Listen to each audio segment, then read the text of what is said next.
happy Saturday. Hope you guys are doing amazing today. Welcome to Inside the Minds of Authors. I'm coming from a different location, as you guys can tell. I'm on location to an amazing con, BrawlCon here in Houston. For anybody in the area, stop by. Tabletop games all day long, so you guys should definitely come and check it out. But we're here for Inside the Minds of Authors. So it is our last day of live performance broadcast with authors. I'm excited you guys are joining us. I have an amazing guest kicking us off today, and I'm sure you guys can't wait. If you guys noticed, I have the amazing Miss JM, so I'm going to bring her on. Hello, madam. How are you? I'm good. How are you? I'm wonderful. I'm so excited you guys are joining us today because it's going to be great. And you're here to discuss your new book that I can't wait to talk about it. So before we start, I'm going to turn it over to you for your book reading, and then we'll go from there. Sounds great. Perfect. So, fourth book, Forsaken Souls. It's the fourth book in my Callum Walker series, and I'm going to read chapter 1 for y'all. So, in the dead of night, Daguerrean Captain Arvek Vacan waits hidden by trees and shadows. His militia bide their time in anxious silence, watching for a command. Their midnight blue skin, ink black hair, and dark leather attire blend them into the darkness. Unlike their northern counterparts, whose complexions are fairer, seen through the shadows, a faint purple glow emanates from talismans worn around the neck of each Daguerrean, but the light does not carry past the trees. Beyond the forest lies an open glade, then sprawling hamlet. Arvek's scouts have revealed that only half the homes are inhabited. Their elven cousins seemingly fled to avoid the Daguerrean attacks. Those who remain are either ignorant of the threat or foolhardy. Whatever the case, Arvek relishes the opportunity to avenge his kin's defeat centuries ago at the hands of his northern neighbors. Captain Bacon, a Daguerrean warrior whispers, inching closer and crouching beside his commander. Our scouts have returned from their second patrol around the village, and they report nearly 24 residents standing guard. Assuming those watchmen trade shifts with daytime counterparts, there should be at least twice that many resting within their homes, muses Arvek. Add to that the healthy and strong maidens and adolescents, and we will be able to acquire a sizable collection of new slaves. King Dravik will be very pleased. Arvik's pulse races with excitement at the prospect. He had become discouraged after weeks of finding only abandoned hamlets, until they discovered this settlement. Like a predator closing in on its prey, the captain suppresses his delight and plans his attack. We have been idle for hours, and night is fully upon us, the soldier says, frustrated. Why not give the order to attack? What is there to accomplish by delaying? It is not wise to challenge me, Hagmar, says Arvek, sneering. Apologies, Captain. Hagmar tips his head in respect. Please forgive my objection. I should not have questioned your reasoning. It is not your questions I dislike, it is your tone. As for your inquiry, I am savoring the moment. There is something uniquely satisfying about watching one's prey go about their lives, ignorant of their fate. But you are right, it is time to move. The captain casts a sideways glance at Hagmar. Relay my orders to spread out, have the soldiers surround the hamlet. Tell them to wait at the tree line until I give the signal to strike. Are we to attack with stealth? No, they are civilians, not warriors. The plan is to overwhelm them quickly, preserving as many lives as possible. Yes, Captain, Hagmar bows before taking his leave. Arvek creeps to the glade's edge and hunkers down behind an oak stump. He listens for the faint rustle of movement as his troops maneuver into position. After 20 minutes, Arvek issues a shrill whistle that slices through the hush. A bedlam of shouts shatters the peaceful night as the Daguerrean militia charges from the shadows. Screaming invocations, the soldiers summon globes of crimson magic and fling them at the patrolling citizens. The northern elves are slow to react as the enemy rushes at them from all sides. Magical grenades slam 3 victims to the ground, dazing them, while other resident guards beat a hasty retreat to their homes, shouting frantic warnings to their sleeping comrades. Hearing the commotion, groggy villagers rise from their homes to assist their brethren. The element of surprise may be lost, but the Daguerrean's bloodlust drives them forward. Restrain the fallen and press on, Arvek yells as he leaps over a semi-conscious victim and barrels toward the nearest lodge. Light up the buildings and flush everyone out into the open. He leads the way, shouting, Ignis! The talisman around his neck warms and vibrates, bringing forth a fiery energy that flows into his chest and down his arms. A heartbeat later, a bright crimson orb materializes, and the king's soldiers release several more spheres, creating a flaming hailstorm, arching through the air, smashing through the windows, doors, walls, and ceilings. The blazing glow set fire to every wooden surface, burning with supernatural efficiency and intensity. As buildings ignite, screams of terror fill the air. Panic-stricken families flee their blazing homes, only to be attacked by the incoming forces. Though the Daguerrean are outnumbered, their swords triumph over makeshift weapons, and the villagers are quickly subdued. The assault is swift, but the soldiers are not satisfied with simply disarming their victims. They continue their brutality until every captive has been beaten into submission, cowering and pleading for mercy while the weakest lay dead around them. Arvik views his soldiers' conduct as an act of mercy. Those not strong enough to survive such savagery would never withstand the demands of the Daguerrean mines. Not to mention, this so-called kindness allows him to delight in the spilling of even more blood. When the culling finally ends, the survivors are corralled into the center of the village, limping, moaning, and nursing their wounds. They huddle on the ground, surrounded by their conquerors, who continue to torment them, while Arvik takes stock of his living trophies. There are 36 males and 19 females who still draw breath, Hagmar proclaims as he approaches his captain, though 3 of them may not survive the trip to Eltharion. Even if we lose those few, we will still have plenty of drudges, Arvik says, looking down his nose at Hagmar. I trust you can keep the rest alive until we cross our border and rendezvous with the other regiments. I will not disappoint you, Hagmar nods. I pray that our brethren have had equal success in their missions. Prayers and hope are for the weak. King Dravik has granted me special authority to ensure the prosperity of our slave harvest and to discipline those captains who fail. Forgive me for asking, but how do you intend to punish them? Arvik perceives his officer's trepidation. Smiling inwardly, he relishes the fear he evokes in his subordinates. I do not plan on punishing them, Hagmar. As our sovereign's delegate, I intend to execute those who fall short of expectations. Yes, Captain, Hagmar falters. Callum Walker will hear of this atrocity and avenge us, one of the captives cries out. His reward is a hard kick from an indignant soldier that sends him face first into the mud. Coughing and groaning, the imprudent elf slowly returns to his knees. Stop, Arvik calls out as the outraged Daguerrean draws his sword. Let him speak. The trooper flinches at his captain's harsh tone and obediently stows his blade. As Arvik casually approaches a prisoner, his faithful soldiers exchange confused glances. Arvik squats before the outspoken prisoner. The young elf's beating has left him with a badly swollen eye and a smattering of cuts and bruises. Despite his obvious pain, he fixes the captain with a scowl. Are you speaking of the warlock? Arvik asks calmly. This is not the first time he has heard Walker's name. A few months ago, he led an incursion where his militia came upon a similar village. At that time, another stupidly brave captive had spouted promises of the venerable warlock delivering vengeance. Arvik had interrogated the individual to learn more about the alleged champion of the North. While he had been intrigued by the news of a powerful magic-wielding human, King Dravik had been less enthused. Despite this, Arvik's interest is once again piqued at the further mention of the mysterious man. The captive snarls, heartened by Arvik's deceptively calm demeanor. Yes, it is Walker I speak of. He is the prophesied warlock and bearer of the divine light. He vanquished the feuding warlords, ended the winter war, and banished evil darkness back into the void. Dispatching you will require little effort. If you value your life, educate me on what makes this man so special. The young elf grins, displaying a row of blood-smeared teeth. You will see in time. Arvik clenches his jaw and shakes his head. I have no patience for defiance. If you do not answer, someone else will. Without warning, the captain draws a dagger from his sheath and slices the prisoner's throat in a single, smooth motion. The elf clutches his gullet as blood gushes between his fingers and flows down the front of his tunic. Collapsing to the ground, the prisoner's blanched face and gaping eyes express horror as he looks helplessly toward the heavens. Opening his mouth to scream, he manages only a wet gurgle, and within seconds, his body goes limp. Arvik cleans his blade on the victim's sleeve, then casually stows it away. Rising to his feet, he clears his throat and straightens his surcoat before scanning the rest of his fear-stricken prisoners. Only the crackle and pop of burning buildings interrupt the silence as fear and trembling settle over his doomed audience.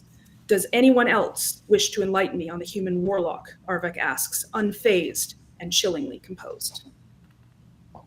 Ooh. That was amazing. Hello, I'm so excited. Welcome, madam. How do you feel? Good. It's nice to read it aloud. Okay, that was so good. And I have questions, so we're just going to get started. Book 4 on this series. So let's bring us on. What is the series about? And then what can we expect in book 4? So tell us. So the series, in a nutshell, takes place, there's our world, our time, and a coexisting magical realm, but there's a veil that separates us. Okay. And we can't see across this veil because we don't have magic. But these creatures that do can and have, and they've been the source of our fairy tales and monster stories. Okay. And then Callum Walker is a young man born with the ability to use magic. He doesn't know why. He's trying to make the most of it. And he is able to cross this veil into this magical realm. And he's learning about this world, and he's encountering these beings, and adventures ensue.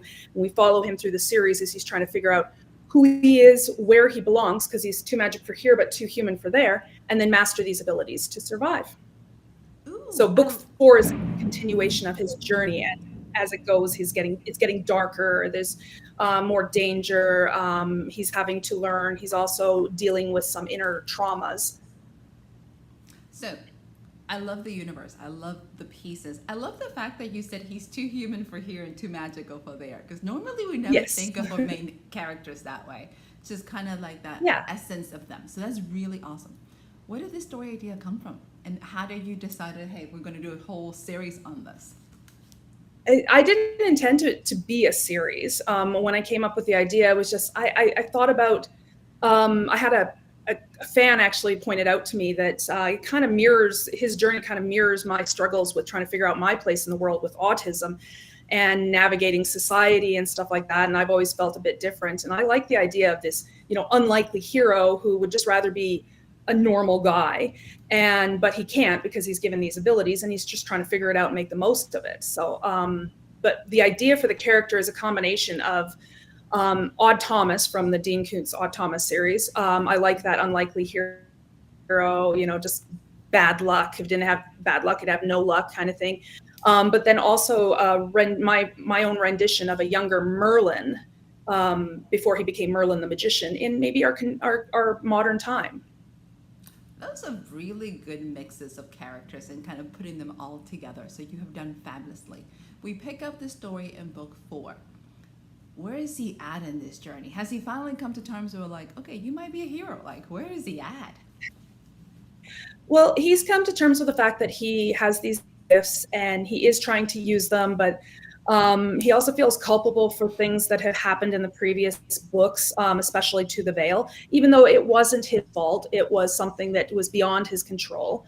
But he feels culpable. He's trying to rectify the situation and such, and he's heading south, not knowing that he's heading into this enemy territory of the Dagaren, and becomes a prisoner eventually, and has to figure out, first of all, he's also been traumatized by stuff that had happened in the previous books, and he's having to deal with that. But he's also not alone, and he's got to learn to trust. He's got to learn to face his fears, and he also falls in love. Okay, that's pretty awesome. So you're looking at a combination of hive magic, even a little bit of the current day. What Yes. are your expectations when you're looking at this book? Is it supposed to be high magic? Does he come back to the real world? What do we see from him? We see him stepping into a role and accepting that, instead of reacting to things, he's going to become more proactive from this state in the series onward. Okay, you said series onward. How many books can we expect from this series? What are you looking at doing? Oh, I'm working on my 5th. I've plotted my 6th. I know where the series, I just don't have a specific number. I'm aiming for between 6 and 9, but I keep coming up with ideas, so I may have to stop coming up with ideas. You're having a blast, and it shows as you're talking about the books, it shows as you creating this universe. What's the best part of this series for you? What is the best part of creating these books? When I'm writing it, I visualize all of this world and all of these details in my head, and I want to put them all down, but I can't. So what I do is I put down those main things and stuff. But there's a lot of times when I'm writing it that I have my characters set up in situations and I don't know what's going to happen. And I'm just writing and I'll be struck with inspiration. I'll be like, oh, I didn't know that was going to happen. Let's follow this along, see where it goes. And it'll take me to really good places and I'll be like, wow, that came out of my head. But then other times I have to stop and think, what is wrong with me? That came out of my head. So it's just like, you don't know where it's going to lead. So you can always rewind it and it never goes back to the same place twice. I'm so excited because you're talking about this journey and you're enjoying it. You're going along with it and you're even surprising yourself in everything you do. How long have you been working on this series? I started the series in around 2018, 2019. But I've been writing for 35 years. Nice. And I tell my readers, I write everything, but I don't write history because I find it boring and I fall asleep. I get bored easily. I don't write mystery because I can never figure out who done it. And although I have elements of romance, I don't write spicy romance. So there's no bedroom scenes. Not a bad thing. We all need a little bit of that. So, what is the action in terms of violence? If people were looking at it, like how intense is the violence? How intense is the action? Where do you put the book in terms of who would be a great target audience for this? So it's geared towards like young adult, new adults. I would imagine that people who enjoyed reading like Lord of the Rings, Supernatural TV series is one of my favorites. It would probably be on par with there. What I read in the first book is about the extent of the violence that Right. happens. This is I very mean, there's more, more scenes and stuff that are, yeah. okay. That actually puts it really well in perspective. So for parents who are watching and anybody who enjoys an action-packed adventure without all the gruesome details, this is an amazing series for them to pick up and get lost in the adventure. So absolutely love it. You mentioned Supernatural being one of your favorite series because it's one of mine. What do you normally read and where do you get your Yeah. inspiration from? I get my inspiration from all around me. I've been very much a people watcher for most of my life because I didn't know how to talk to people. I was very much of an introvert. After I was diagnosed with autism and ADHD in 2019, it kind of made sense looking back. But I became a people watcher because I wanted to understand how to fit in and how to communicate. And, so I get my inspiration from a lot of interactions around me and then always what ifs, like, what if the sun blinked out tomorrow? How would we survive? What would our lives be like? And just pondering those types of things. The question that started this series was, what if fairy tales were more than stories and monsters were flesh and blood? We just didn't know it. You went down the route. What was your decision at it? What happens when you're looking at all these questions? How much fun do you have answering these questions? I have so much fun answering these questions. I mean, who doesn't want to talk about their passion and their mindset and their creative artwork? It's like talking about your children. I like it. That's a great way of looking at it. You mentioning dealing with HDD, autism, and being a writer. How much of that influence are you seeing on the page for yourself? And you're going, I'm going to make the most of it. How do you translate that to your page? Well, I don't specifically write characters that would have autism, but like I was pointed out to me, is that my character's entire journey, my series arc, is mirroring my own journey through life. So I think it plays a lot into it. I'm also very detail oriented, and I don't know if that's an aspect of my autism or just a me thing. But I know that the thinking outside the box, the what ifs, the pondering extraordinary situations and stuff, that definitely plays a part in my creativity. I love it. I love all these pieces coming together. What advice would you give an up and coming author who's like, you know what, I want to start writing, but I don't know where to go? What would you tell them? We'll start with a book. Once you finish it, Okay. find an editor. Start with that would be the best place to start. But in all honesty, I would suggest that you realize and keep in mind that this is a marathon. It's not a race. There's no instant success unless you're very lucky. And just perseverance is your friend. Know your place and write from the heart. And eventually, if you don't give up, you'll eventually reach your goals. They may not be what you expect, but you'll reach some goals. So I love that reminder because I have to tell myself that all the time because I want everything now. So the fact that you said this is it's not it's not a sprint, it's a marathon, is a great reminder for all of us. So tell me, darling, where can people find you online where they can learn more of the books? Where are you located? Give us that information. Yeah, the best place to find me is my website. I got all my links there. It's Awesome. jmshawauthor.com. And I've got links to my books and descriptions where the links will take you to online where you can find them on Amazon. They're available on Kobo. The first two are on ebooks at Barnes & Noble. I've also got an events page. It'll tell you where I'm going to be for book signings and author talks. Unfortunately, most of them are based in my province of Alberta. But there's also on the bottom of my website links to my email, my Instagram, my Facebook, and I've got a Goodreads link as well. That is awesome for everybody who's asking. Yes, she's out of Canada. You can still connect. You can still get on the newsletter you sent out. You connect into your readers, which I absolutely love. You said events coming up. What do you have coming up for anybody who's curious? What can they find you if they're interested, if they're in the area? Yeah, I recently did an RPG-a-thon, which is actually a role-playing game. I was a vendor there, so it was interesting to see people coming in.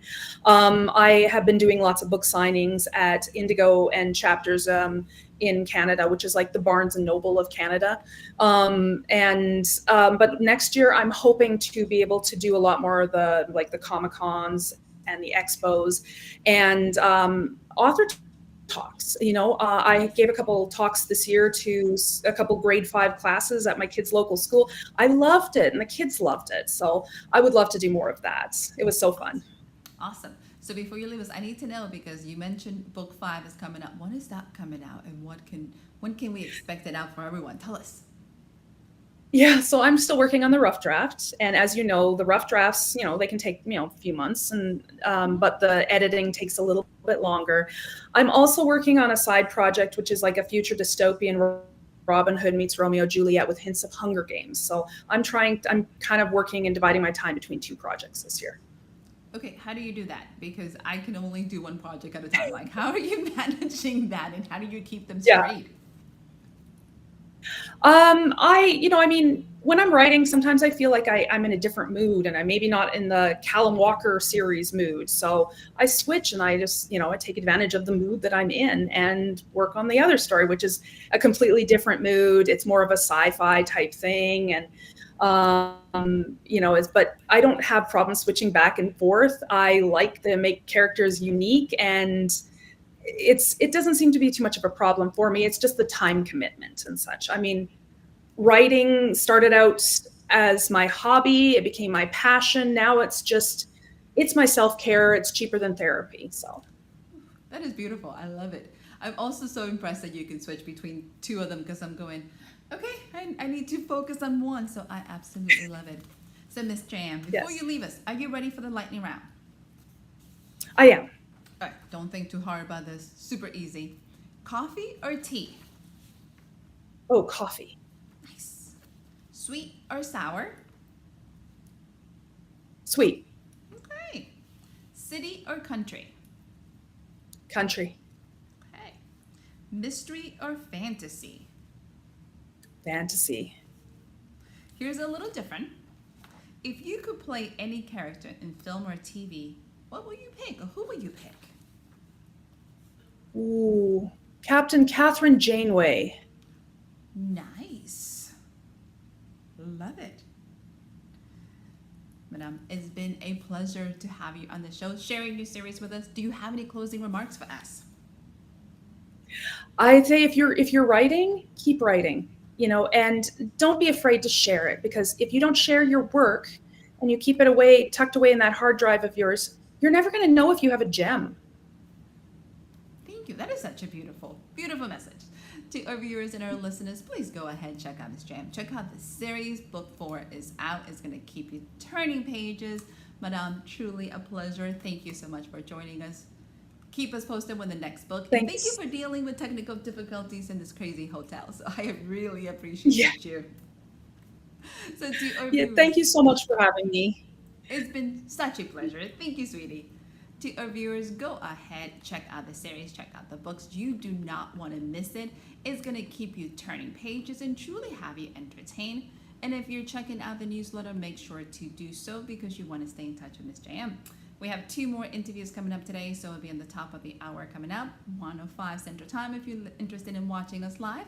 And I will see you guys all shortly. Thank you.